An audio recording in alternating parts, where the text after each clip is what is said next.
देखो ये बात सच है कि ब्लैक पैंथर वकांडा फॉरएवर के टीजर के रिलीज से पहले मैं इसको लेकर बहुत ही स्केप्टिकल था। फेज 4 की मूवीज कतई मीडियोकर होती जा रही थी और जिस वीक तरीके से इसके लीक्स आ रहे थे मेरा भरोसा उठते जा रहा था कि बस मार्वल की एक और मार्वल मूवी बन के ना रह जाए। लेकिन एसडीसीसी में फाइगी का नया प्लान और टीजर देखने के बाद भाई साहब मैं समझ गया कि मार्वल का भाई रचयिता इनको ऐसे ही नहीं कहा जाता। बंदा जान चुका था कि भाई कांड तो हो चुका है और मामला और बिगड़ने से पहले अपने हाथ पीछे खींच लो। और फाइगी ने एमसीयू को रीडिजाइन किया, लेकिन एक जो चीज मूवी के साथ वो बदलनी नहीं थी वो थे इसके क्रिएटर्स की नीयत। वे जान रहे थे कि वो किस चीज में हाथ डाल रहे हैं और उन्होंने इसे रिस्पेक्टफुली हैंडल किया। क्योंकि मूवीज तो आती जाती रहेंगी, पिक्चरें तो बनती रहेंगी, मगर ब्लैक पैंथर की विरासत का ध्रुवीकरण नहीं होना चाहिए। ब्लैक पैंथर हमेशा रहना चाहिए। और इस मूवी की फीलिंग इस बात की जरूरत को समझाती है कि ब्लैक पैंथर का महत्व कितना बड़ा है। उसके ना रहने से वकांडा की अंदरूनी सरकारें डगमगा जाती हैं, दूसरे देशों की नीयत बाहर आ जाती है, वहां के लोगों की उम्मीदें खोने लग जाती हैं। एंड बाय गॉड मैं एक्सपेक्ट नहीं कर रहा था कि टीजर देखने के बाद मूवी मुझे इतनी इंटरनल लेवल्स पे सोचने पे मजबूर कर देगी। क्योंकि आखिरी बार ऐसे दिमाग के घोड़े विंटर सोल्जर और सिविल वॉर टाइप जैसी मूवीज में दौड़े थे, जहां आपके पास मोरली और डिप्लोमेटिकली एम्बिगुअस चॉइसेस होती हैं कि आपको अच्छे और बुरे के परे भी सोचना होता है। Black panther Wakanda forever movie हमें वो एहसास दोबारा से याद दिलाने वाली है जो एक्चुअली में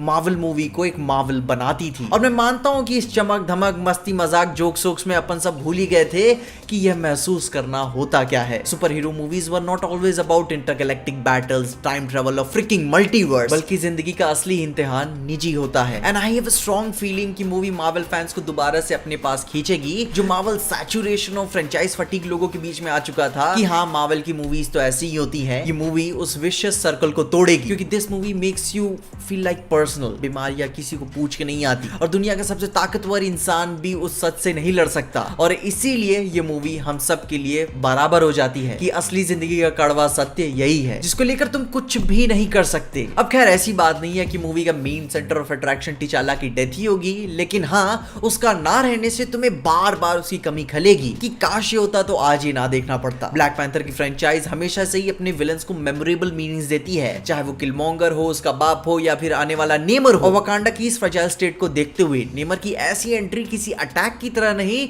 बल्कि एक प्रपोजल या ऐलान की तरह नजर आती है। क्योंकि this is not final, this is an introduction कि जी हाँ जान जाओ कि मैं कौन हूं, जिसपे नेमर के इंटेंशंस वकांडा के वाइब्रेनियम से ज्यादा वकांडा एज अ समृद्ध देश को अपनी शरण में लेना होगा। अब खैर ये तो मेरी सिर्फ थ्योरी होगी क्योंकि वकांडा का वाइब्रेनियम उनके लोगों के बगैर बेकार है। सैकड़ों सालों से जो वहां के लोगों ने वाइब्रेनियम के साथ तरक्की की है और वो जो नॉलेज अपनी पीढ़ी दर पीढ़ी लोगों ने अपने आप में बांटी है वो वाइब्रेनियम से भी ज्यादा वैल्यूएबल है। खैर जैसे मैंने बोला ये एक थ्योरी है। इसके अलावा ब्लैक पैंथर 2 से एक उम्मीद और हैप्पी फीलिंग ये आ रही है कि उन्होंने बाकी कैरेक्टर्स पे ध्यान दिया। तुम्हें जितनी भी one of the greatest movies तुमने आज तक देखी होंगी उनमें थोड़ा सा नोटिस करना कि जब वो अपनी कहानी को आगे बढ़ाते हैं तो अपने साइड कैरेक्टर्स पे ज्यादा एम्फेसिस देते हैं, अपनी वर्ल्ड बिल्डिंग को इंपॉर्टेंस देते हैं। वकांडा फॉरएवर की ऐसी कहानी तो भाई ये इनएविटेबल थी, लेकिन ये बहुत ही रीजनेबल डिसीजंस यहाँ पे उन्होंने लिए। रोमोंडा का क्वीन होना कहानी के टोनल शिफ्ट को भाई इमोशनली बट स्ट्रॉन्ग करेगा क्योंकि वो एक माँ होने के साथ साथ अब एक रानी भी है। बाकू का भी अपनी जिम्मेदारियों का उस पर बोझ समझ में आ रहा है और वो ब्लैक पैंथर बनने के लिए बहुत ही अच्छा कंटेंडर है, मगर वो भाई पैंथर गॉड को पूछता नहीं है और उसका राजा बन जाना उसकी जबारी कबीले और उसके कैरेक्टर के साथ जस्टिस नहीं करेगा। पैंथर्स की फैमिली ने हाल फिलहाल भी बहुत सी डेथ देख ली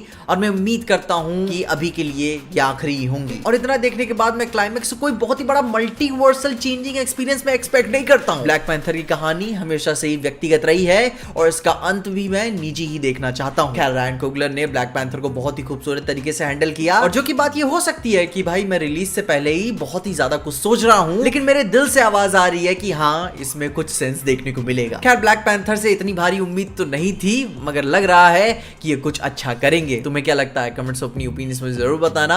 और इन्हीं सारी बातों के साथ साथ मैंने ब्लैक पैंथर ट्रेलर के ऊपर भी बात की है, तो अगर आपने उसे नहीं देखा है तो जाके उसे चेकआउट करना और अपनी ओपिनियंस मुझे जरूर बताना कि तुम क्या सोचते हो। और इस पे और भी सारी वीडियोस आएंगी, मगर तब तक के लिए देखते रहिए पीजे एक्सप्लेन।